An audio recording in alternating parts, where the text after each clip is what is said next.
ഇന്നതേ നമ്മുടെ കയ്യിൽ രണ്ട് കുഞ്ഞു കാലിക്കുപ്പി കിട്ടിയിട്ടുണ്ട്. അപ്പോൾ ഇതിലാവാം ഇന്നത്തെ പണി. എന്നാവാ തുടങ്ങാം. ഇനി കുറച്ച് ഐസ്ക്രീം സ്റ്റിക്കൊക്കെ എടുത്ത് നമുക്കൊരു കുഞ്ഞു ചെയറും കൂടി സെറ്റ് ചെയ്യാനുണ്ട്. അതിന് നമ്മുടെ ഐസ്ക്രീം സ്റ്റിക്ക് ഇതുപോലെ രണ്ടായിട്ടൊന്ന് കട്ട് ചെയ്ത് ഇതുപോലെ ഏതെങ്കിലും ഒരു ഷേപ്പിലൊന്ന് വെച്ച് ഒട്ടിച്ചെടുത്താൽ മതി. അങ്ങനെ ചെയറിന്റെ ഒരു സൈഡ് റെഡിയായി, അതുപോലെ തന്നെ മറ്റേ സൈഡും നമ്മൾ റെഡിയാക്കി. ഇനി അത് രണ്ടും കൂടി ഒന്ന് കൂട്ടി ഒട്ടിച്ചും കൂടി കൊടുത്താ ഇരിക്കാനുള്ള ചെയർ ഓക്കെ ആയി. അയ്യോ നിക്ക് ചെയർ ഓക്കെ ആയിട്ടില്ല, കാരണം ചെയറിന്റെ കാല് വെക്കാൻ മറന്നുപോയി. ഇപ്പൊ ഓക്കെ, ചെയർ സെറ്റായി. ഇനി ഒന്ന് നമുക്ക് പെയിന്റ് അടിച്ച് കളറാക്കാന്നേ. അങ്ങനെ ചെയറിന്റെ പണിക്കുറ്റം മൊത്തം കഴിഞ്ഞു. ഇനി ഇതിനകത്ത് ഇരിക്കാനുള്ള ആൾക്കാരെ ഒന്ന് റെഡിയാക്കി വിളിച്ചോണ്ട് വരാം. പെയിന്റ് എല്ലാം തീർന്ന് നല്ല വൃത്തിക്ക് ഇരുന്ന് വെച്ച ആ ബോട്ടിലേക്ക് നമ്മൾ പിന്നെയും പെയിന്റ് ഒഴിച്ചു കൊടുത്തു. കാലി ബോട്ടിലായിട്ട് ഇരുന്നിട്ടുണ്ടെങ്കിൽ നമ്മൾ ഉദ്ദേശിക്കുന്ന ആൾക്കാർ ആ ചെയറിൽ എത്തില്ലല്ലോ. അങ്ങനെ ബോട്ടിൽ രണ്ടും കളറാക്കി. ഇനി ഇവർക്ക് ചെറിയൊരു ജീവൻ തോന്നിപ്പിക്കാൻ രണ്ട് കണ്ണും ഒരു മൂക്കൊക്കെ ഇരിക്കട്ടെന്നേ.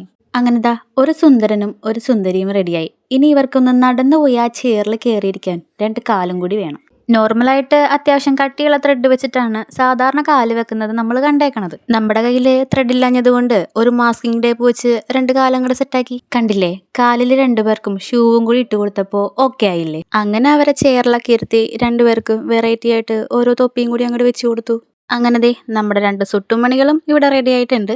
അപ്പോൾ ഇഷ്ടപ്പെട്ടെങ്കിൽ എന്തായാലും ഇനി പെയിന്റിന്റെ ബോട്ടിൽ തീരുമ്പോൾ വെറുതെ എടുത്ത് കളയണ്ട, ഇതുപോലെ ഒന്ന് ട്രൈ ചെയ്യാന്നേ. ഇനി അവരുടെ ഭാവി കാര്യങ്ങളൊക്കെ ഒന്ന് ചർച്ച ചെയ്യട്ടെ, നമുക്ക് അങ്ങോട്ട് പോയേക്കാന്നേ. വെറുതെ നമ്മൾ എന്തിനാ അവരുടെ സ്വർഗത്തിലൊക്കെ അടിയുറുമ്പാവാൻ പോണത്. അപ്പം നമ്മുടെ സുട്ടുമണികളെ കണ്ടിട്ട് നിങ്ങൾക്ക് എന്ത് തോന്നിയെന്ന് എന്തായാലും കമന്റിൽ പറയാൻ മറക്കണ്ട.